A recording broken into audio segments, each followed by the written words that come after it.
Welcome back to Daily Insight. So today we are talking about how to travel with the locals. And we have invited the guest. He is the founder of Tralulu. Let's all welcome Andrew Kua.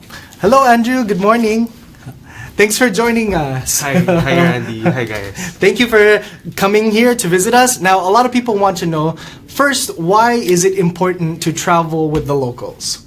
Okay, so when people travel, we have our reason why we actually travel around the world, around our own country. But one of the primary reasons that people don't really speak about is that we want to actually get to know not just the destination, the location, but more importantly, the people of the location. So we want to understand the culture and the tradition, how people live here. This is part of us getting out of our comfort zone, but more importantly, it's for us to build a relationship in these places. So why I encourage people really to travel like a local, with the locals, it's because this is where you find meaning in traveling. This is where you find the human side of traveling. So meaning traveling is not just a bucket list anymore today, like, oh, I want to travel every country in the world, but it's more like, let's go for the depth. How much of the locals do we know? How much of the local tradition do we value? And how much do we embody today? And ultimately, it's the growth when we travel that we're looking for nowadays. For instance, if you go to another country in Southeast Asia, for instance, Cambodia, you don't just go there to take Instagram photos with Angkor Wat. Now, it's about understanding how local lives. And maybe what can we learn from the locals there? And those are the exciting part. Because you can bring them back to the country, you can start your own business, you get the insights from them, or at the same time you also build your network. Make new friends, build relationship. And these are the things that help you move forward in life. See, for me personally, I think that's one of the things that was missing in my last vacation. So when I went to Europe, we did the hop on, hop off bus, but it was just the day tour and just hearing the history. But that's what was missing, diba? Traveling with the locals, hearing their story, and valuing what's important in the country. So I think that's what I missed. I should have done when I went on my cruise. We'll see. Next time, I think I have to go on vacation again. Soon. In the Philippines, around Southeast Asia, these are some of the exciting spots right now. Now, you also mentioned that it's another way to build a relationship with the locals to get them to come here. So how does that work? So when you go there, you meet the locals there, and then but how do you invite them to come back here in the Philippines? Okay, so the key process on traveling with the locals, how does it work? How does it happen? So here are the three main tips now on how people can travel with the local. So first, it's to do very in-depth research about the location, to understand the local lifestyle, to understand how they actually live. And that's the first step, to actually understand where you can find them, where you can find trusted locals. We really recommend people to actually visit the local community, engage the local community, and attempt to build relationship with them. So my tip number 2, it's really to seek out people in the neighborhood. So it's about talking to them. It's about engaging them face to face, being on the ground and just talking to them. For me, this is one of the easiest way to actually be on the ground to meet them. And ultimately, the last tip I have is to share and reciprocate. So, when you travel to a local neighborhood in another country, it's not always about us, what we get from them, how they host us, like in their home, how they cook for us or bring us to local food spot. That's just one-sided of the relationship, right? So what's important also later on is we learn to reciprocate. For instance, we meet a friend, let's say in another city, let's say in Davao. When you go south in the Philippines, you meet a friend in Davao, they host you, they cook for you, they bring you to the local neighborhood, they show you what they do on a day-to-day basis. One way of actually giving back is to reciprocate and invite them to come down to Manila. So it's good to take that initiative to actually offer and propose to them, hey, why don't you come to my neighborhood in Manila? For instance, I'm from Binondo. I would actually invite them to Binondo. Maybe they can stay with me. Maybe I can bring them around my hometown for a day, show them around, bring them to food spots. That's being a local for them as well. So a local in the own aspect of in your local community, that's how you build that connection. So in the next part, we're gonna discuss more in depth about how we can experience that full travel experience by meeting the locals. But the things that we learned today about why it's important is enriching your travel experience, building connections with the international community, and maybe even the possibility of future business ventures, right? Right. Okay, so let's stay tuned for the next part of today's episode. Let's say hi to some of our viewers. Hello to Ed Ginoo watching from Manila. Hello, Ed. Mari Shinozaki, I hope I pronounced that right, watching from Japan. Hello to all of you there. Anna Miranda, hello to all from KL. KL is what? Kuala Lumpur. Ay, ayun, Malaysia. I think you just finished your SEA Games. Hello. Jocelyn Ramos watching, saying, Buenos dias from Spain. Wow. Hola. That's the only thing I know in Spanish. And again to Ruth Marquez and Gilda, Forever Young. Okay, so let's go back now. We started talking earlier in the previous segment how we can really do that. So in this part, let's go a little bit more in depth. How can people travel with the locals? For me, let's say for example, I want to go to Vietnam and really have that Vietnamese experience. What is the first thing that I should do? Okay. The most important thing now when we travel is to make sure we set an expectation with ourselves. Okay, we set an expectation, number one. So it's important to know our key purpose. For instance, when we go to Vietnam, do we have any set of goals or target? Or is it like a free flow travel experience for us? Meaning we're open to any possibilities when we go there. Let's say we're going to a city, let's say it's city of Ho Chi Minh. So it's a southern city in Vietnam. The first thing I would do personally when I travel there, I would go and visit the different local travel blog site. Travel blogs. Okay, so even before you physically go there, already have your plan, visit the different travel blogs of the country that you want to go to, this specific city. Okay, so you do that, and that's number one. That's number one. Second, you basically prepare your itinerary based on the recommendation of this blog site, and then you validate it with a local friend in the neighborhood. So it's a good start. If you have friends already in that country, you actually engage them. Okay. If not, there are different ways for you to actually find local that you can tap online. Like for me, I don't have any friends in Vietnam. Correct. Not yet. Okay, so let's say I've already looked at the travel blogs, and you said you have to validate those experiences, whether or not they're true, whether or not they're factual. Okay, for me, I don't have a friend in Vietnam yet. How do I make a friend with a local there first? Okay, so there's a couple of ways. Thanks to technology, we can actually travel with the local easier. So some of the ways we can tap into online networking sites and platform. For instance, right now you have platforms like Couchsurfing, online community where people can just post in the forums and just let people know around the world that they're going to a certain place. That's possible. There are other possibilities where it's more secured, it's more guaranteed. You have a professional local who can bring you to the neighborhood, one of which is through Tralulu. So it's an online platform where people can discover local guides in the local neighborhood. What do you mean by a professional? How would you consider them a professional guide versus a non-professional? Okay, so the fine line is very thin. Okay. It's not really, partly it's because of license and how much people trust them. Yes. For me personally, if I'm going to a brand new country, I would want someone is licensed. I wouldn't want just any random person who's taking me. Maybe I won't be able to come back. Yes. Okay, so let's say going back now, you have to set your expectations. For me, I always want to know about history when I'm going to a brand new country. I want to know about history. I want to try new foods. I want to see beautiful places and experience those things. Okay, and then so you go to those online forums. You meet. For me personally, I want a professional. Okay, well, I've made that connection. And then what's the next step after that?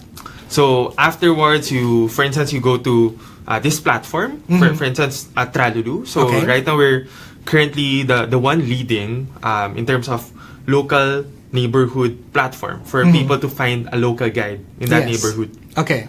So when we really say professional, these are the locals who have not just the expertise but also have the heart to actually bring travelers to their neighborhood willingly. So meaning Yes. these are the people who are proud of their heritage. These are people who have experiences they want to share to travelers like you and me when we go to a Okay. city like Ho Chi Minh. Yes. Now these guides, these locals, they're experts of the entire country or just like a specific area? Usually it's a specific area. Okay. What we really encourage is for local guide to come from their neighborhood. So meaning it's either they grew up in this location in their childhood days or they're a current residents of Yes. this neighborhood. So there's a degree of familiarity. There's a relationship built with your fellow locals there. And they Okay. understand Yes. how locals live, how locals eat, what locals do on a day-to-day basis, what's special about the place. Yes. And the relationship that you can build further within your expectation.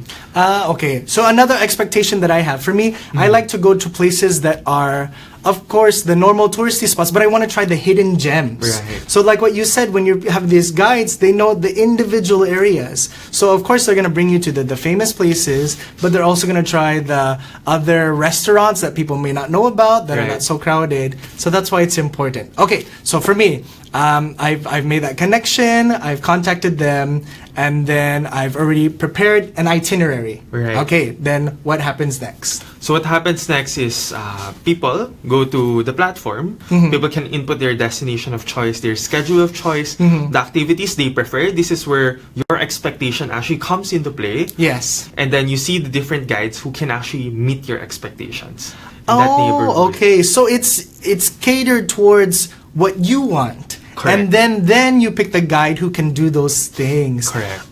Okay. I thought it was the other way around. I thought you pick a guide and you can only do the activities that the guide can offer. So baliktad pala. It's really what you want. So it's catered towards the user. It's very Correct. user friendly. Very user-centric, user-friendly. Yes. At the same time, you also make sure that it's intersected with the locals are capable of.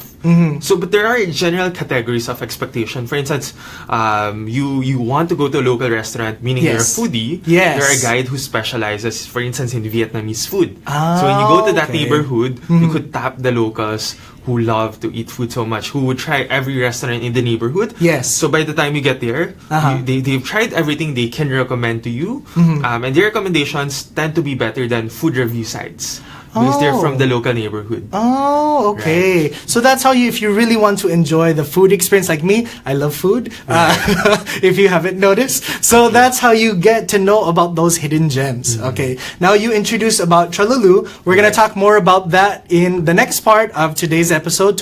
So make sure to stay tuned.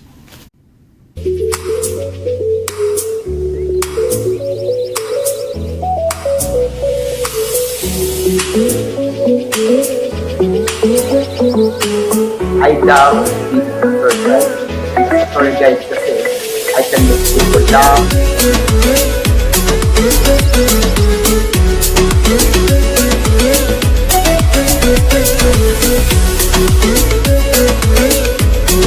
Working tours para maintindihan nila yung kung paano rin yung mga tao. It's fun talking to people, knowing where they came from.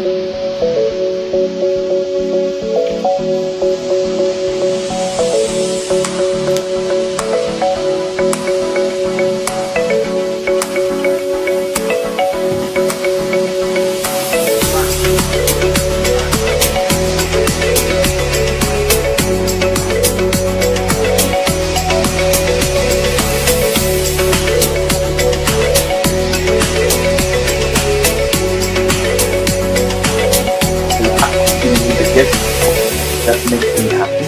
How do you like Aloha? I'm probably the top.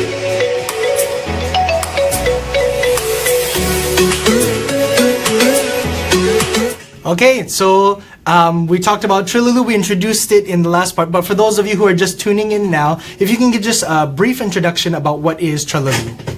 Okay, so basically Tralulu is a digital booking platform. It's a social enterprise that focuses on helping local guides get booked through a digital platform. So what we really do is that there's a lot of guides in Southeast Asia. There's over 100,000 of these local guides Wow. who really have a strong passion Yes.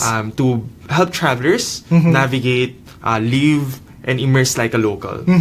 So through this journey of immersing with the local, one thing they forgot about themselves is how to keep themselves sustainable. Oh yeah. One thing true. that's missing right now is that they don't know how to help themselves generate more revenue, especially during rainy season or down season like now. They don't receive much income. So that's why we got inspired by the reality that they are so passionate about what they do as guides, but at the same time they are not getting compensated properly. Meaning many of them are still in poverty. And then on the other side, there's over 100 million travelers coming to Southeast Asia every year. And these people are travelers like you and me.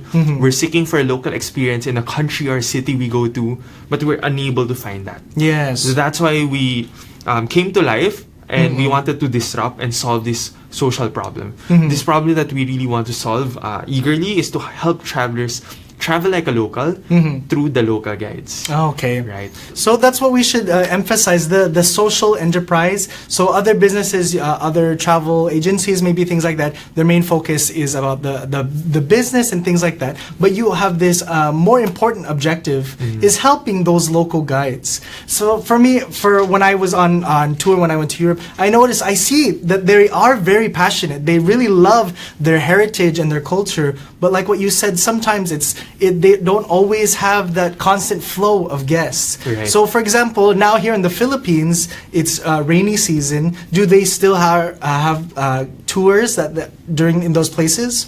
Okay. Apparently, for instance, Philippines, we're one of the countries that struck heavily by this kind of seasonality. Yes. When it comes to rainy season like this, when there's a bad news happening in the country, tourism gets affected, and the professionals that gets disrupted the most or affected the most is usually the ones in hospitality industry, especially tour guides. Yes. Right. So, for instance, this weekend, the mountain guides or the local guides leaving the mountain, they're probably not gonna get enough bookings to keep themselves afloat or sustainable. Okay. There would be months where a mountain guide or a boat guide who brings people to different island, they get zero booking. Yes. So these are the people who's committed to bring people safely up and down the mountain, who earns very marginally on weekends. Yes. Sometimes weekdays, even on peak season, they don't get bookings. And this is something we normal travelers, we don't understand about them. That's why it's true. important, for instance, for Tralulu as a mission, is to educate people, to understand the life of these guides, and to bring access to travelers, directly connecting them to local guides. That's why we exist as a platform. Okay. Well, what's good is that you're still connecting them, because there are off seasons, but that doesn't necessarily mean there are no tourists completely. Right. Because a lot of the people who are international guests, maybe they don't know that they still have these types of tour packages available, because they're thinking, oh, it's rainy, I don't need to go to the mountain. But there is someone there, like you mentioned, who is able to help you. So how do you find these local guides? How do you meet them? How do you know who the right people to look for? Things like that. Okay. There are a couple of ways that we tap into discovering local guides in a certain city, certain neighborhood, certain local community. The first thing that we really do is we collaborate with the local government unit. So, okay. So that's where you start with the local government union. Okay. Correct. And then from there, what do you do? So from there, we collaborate with them. We share to them our mission, what we really want to do. They work closely with us to discover the guides with huge potential. The guides that's firstly safe for travelers to book. Yes. Second, these are the guides who are passionate, who has the heart to actually bring travelers around. And then what comes third is actually professionalism. Are these guides professional enough, or do they need extra training? So depending on the three criteria, we actually onboard the guides if they satisfy all three criteria. So that's the first step, the government unit. Yes. For instance, government unit, after we're done with it, we tap the local community. Maybe there are community guides that's not discovered yet by the local government unit. These are people with equal potential. Example, certain community are popular for culinary, let's say in Pampanga. Yes. We could tap a local mom who's a housewife and who can cook well, and maybe she can cook for travelers and she can teach people how to cook Filipino or Tagalog cuisine. Yes. So it's not just restaurants you're bringing to visitors to people's homes. Correct. Okay. Then that's the really authentic experience that we're mentioning. Okay. So a lot of people want to know, Mal, I've heard Tralulu, how can I know more about your business? What are some websites or pages that you have that people can learn more? Okay. Primarily, we're a booking platform at Tralulu.com, so you can discover many local guides there. Yes. Whether they're in the Philippines or any of the 7 other Southeast Asian countries. Yes. We're present at. So most of them can be found at Tralulu.com. Uh-huh. Other ways on staying connected with us, that's Facebook.com / Tralulu Travels or Instagram. Yes. It's also Tralulu Travels. If you guys have inquiry, you want directly to inquire about certain guide, certain experience, you can email us at hello@tralulu.com. Okay. Right. Okay, so for all of you travel enthusiasts, you have this opportunity now to travel like a local. I know we were showing pictures throughout the end. I took pictures from your Facebook page, Right. and you can see how beautiful the different places that you can visit. Most of them are in the Philippines, right? Right. So many beautiful places that you can visit here in the Philippines. And now you have this opportunity to learn and feel a unique travel experience. Well, thank you so much, Andrew, for visiting us and letting us know about Tralulu. We'd like to say a special mention to our sponsors, Vandara Thai Facial Spa, and we also invite you to the Arena Weekend Market every Saturday and Sunday for fitness and fun. Also, I'd like to greet a happy birthday to my brother. Hello, Kuya, happy birthday, and happy belated birthday to my mom. Hello to all of you there. Any greetings that you want to do for maybe your team members? Yep, so I just want to let everyone know that Tralulu is made possible today thanks to a very, very hardworking team.